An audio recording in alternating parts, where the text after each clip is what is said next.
Halo dulur-dulur mata militer ngapak. Dari Cirebon, Jawa Barat, datang kabar membanggakan buat bangsa. TNI Angkatan Laut kembali memperkuat armadanya dengan kapal buatan dalam negeri. Kali ini bukan kapal perang besar, tapi kapal pendukung yang sangat penting, Harbor Tek TD Daik.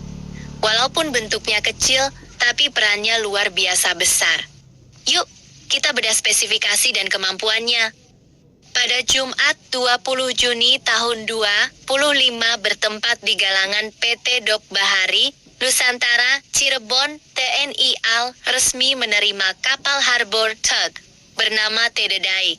Proses serah terima ini dipimpin langsung oleh Asisten Logistik Kepala Staf Angkatan Laut, Laksda TNI Eko Sunarjanto.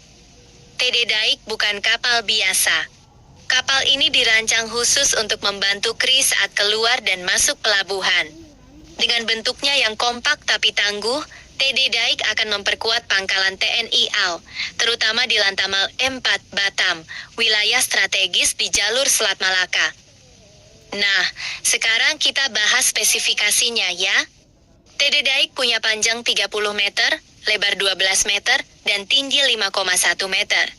Kecepatan maksimalnya mencapai 12 knot, cukup untuk mengejar kebutuhan pemanduan. Kapal ini bisa bertahan di laut selama 5 hari tanpa suplai tambahan, dan mampu membawa 10 personel kru. Yang bikin spesial adalah kemampuan manuvernya.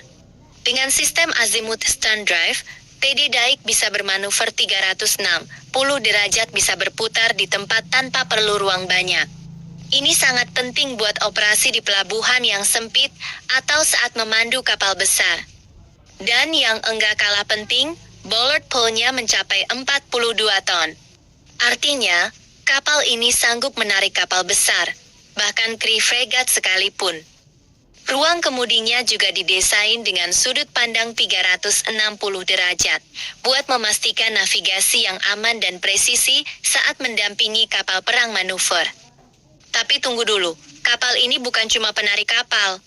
TD Daik juga punya fungsi ganda sebagai kapal penyelamat dan tanggap darurat. Pertama, sebagai kapal pemadam kebakaran laut.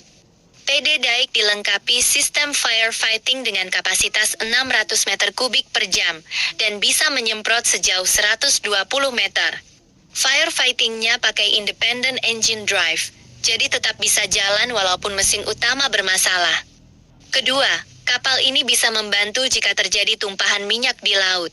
Dilengkapi dengan sistem oil dispersion dan kapasitas tangki 5 meter kubik per jam, TD Daik mampu menanggulangi pencemaran laut secara cepat dan efisien. Inilah keunggulan kapal tug modern. Bisa multifungsi, bantu manuver kapal, bantu saat darurat, bantu bersih-bersih laut. Dan yang paling membanggakan, kapal ini buatan anak bangsa.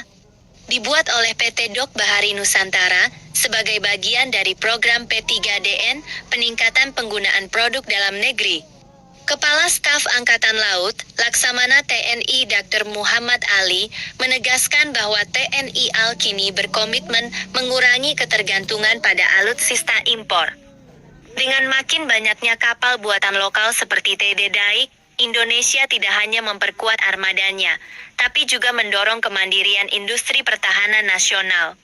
Dampaknya bukan hanya ke militer, tapi juga membuka lapangan kerja, menggerakkan ekonomi, dan meningkatkan kemampuan teknis galangan kapal dalam negeri. Jadi, walaupun TD Daik bukan kapal perang bersenjata rudal, kehadirannya sangat strategis. Tanpa kapal tug seperti ini, kapal tempur besar bisa kesulitan saat sandar, manuver, atau saat terjadi kecelakaan di pelabuhan. Itulah tadi ulasan lengkap tentang TD Daik, si kecil yang bertenaga besar. Harbor Tug buatan dalam negeri yang siap jadi garda depan pendukung manuver kru di wilayah barat Indonesia. Bangga nggak dulur?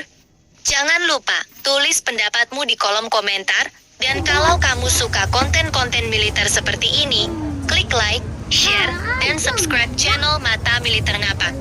Sampai jumpa di video selanjutnya. Merdeka!